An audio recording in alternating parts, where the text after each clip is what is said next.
کہ کیسے ایک انسان کا ضمیر اس بات کو پسند کرے گا کہ اس کی گندگی کے اوپر کسی کی نگاہ پڑے. اللہ سبحانہ و تعالیٰ نے انسان کی ایسی عادت یہ بتائی ہے کہ وہ نہیں چاہتا کہ اس کی گندگی کے اوپر کسی کی نگاہ پڑے. کوئی شخص اگر بوڑھا ہو جائے یا بیمار ہو جائے, بیماری ہی ہو, اور اگر کسی کو آپ کے ساتھ واش روم میں آنا پڑے ہیلپ کرنے کے لیے, تو کیا عجب کیفیت ہوتی ہے.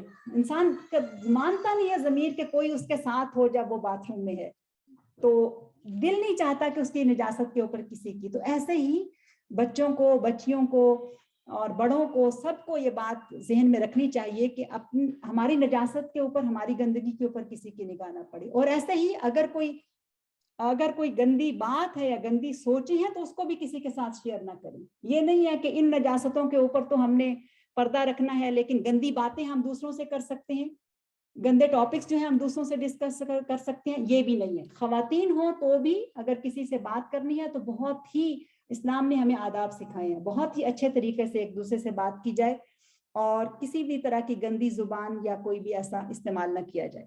تو سنت, غسل کی سنتوں میں سب سے پہلی سنت کیا آئے گی کہ گندگی کو دور کرنا. دوسری ہے غسل سے پہلے وضو کر لینا. تیسرا ہے اپنے سر پر 3 مرتبہ پانی ڈالنا, یعنی یہ کم از کم ہے 3 مرتبہ, اس سے زیادہ ہو سکتا ہے. اور اس کے بعد ہے باقی سارے جسم کے اوپر بھی 3 مرتبہ یا اس سے زیادہ پانی ڈالنا, اور پھر دائیں ہاتھ سے غسل کو, دائیں طرف سے غسل کو شروع کرنا, اور پھر اسی طرح سے کلی کرنا, ناک میں پانی ڈالنا.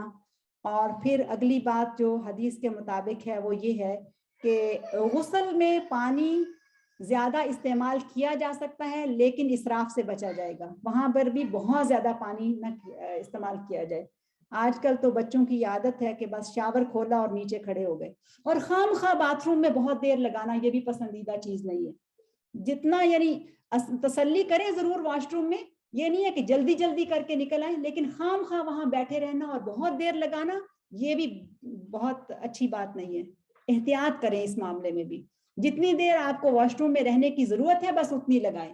اور ماؤں کو بھی اس بات پر توجہ دینی چاہیے کہ خام خواہ بچہ یا بچی باتھ روم میں کیوں کھڑا ہے, کتنی دیر کسی کو غسل اور وضو پہ لگ جاتی ہے. تو اچھے طریقے سے بچوں کو بتائیں کہ خام خواہ باتھ روم میں لباس اتار کے کھڑے رہنا یہ بھی پسندیدہ چیز نہیں ہے, اس پر بھی توجہ دی جائے. اور جتنی زیادہ ان چیزوں پر آپ توجہ دیں گی اتنا ہی زیادہ آپ کی ذہنی طہارت جو ہے وہ حاصل ہوتی جائے گی. اور کوئی بھی انسان شیطان کے وسوسوں سے مبرر نہیں ہے, نہ میں اور نہ آپ, کوئی بھی نہیں. ہر انسان کے ساتھ شیطانی وسوسے لگے ہوئے ہیں, اور شیطان وہ ہمارا دشمن ہے اور وہ ہمیں تباہی کی طرف لے کر جانا پسند کرتا ہے. اس کے بعد اگلا ہے وہ ہے غسل کے مکروہات کون کون سے ہیں. تو یہ بھی ہم جان لیں کہ مکروہ یعنی ڈس لائک چیزیں غسل میں کون کون سی ہیں. اور ڈس لائک چیز غسل میں یہ ہے کہ ایسی جگہ پر غسل کرنا کہ جہاں غسل کیا جا رہا ہو وہاں پر پیشاب کر دینا, یہ ہائیلی ڈس لائک ہے. یعنی آپ کسی جگہ پہ کھڑے ہو کے غسل کرتے ہیں تو وہاں پر پیشاب کر دیں, یہ اس کی اجازت نہیں ہے, اس کی بہت احتیاط کرنی چاہیے. اور اگر غسل کرنا ہے اور کوئی جگہ تنگ ہے کہ جہاں پر پیشاب جہاں پر کیا جاتا ہے وہ بھی جگہ قریب ہے اور غسل کی بھی جگہ اور کوئی اور اس کے علاوہ جگہ نہیں ہے, تو جتنا زیادہ ممکن ہو سکتا ہے پیشاب کی جگہ سے دور رہ کے غسل حاصل کیا جائے.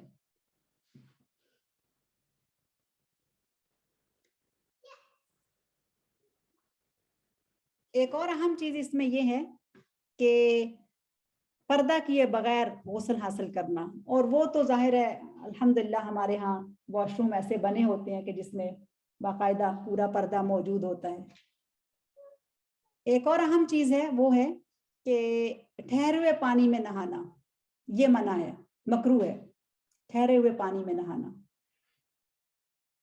تو غسل ہو جائے گا اگر مجبوری ہو, تو پانی میسر نہ ہو تو کوئی ٹھہرے ہوئے پانی میں غسل کرتا ہے تو غسل ہو جائے گا, لیکن یہ ڈس لائک ایکٹ ہے. پھر ایک اور اہم چیز ہے وہ یہ جو ہمارے ہاں کچھ کانسیپٹس ہیں کہ مرد کھڑے ہو کر غسل کر سکتا ہے لیکن عورت ضرور بیٹھ کر ہی غسل کرے.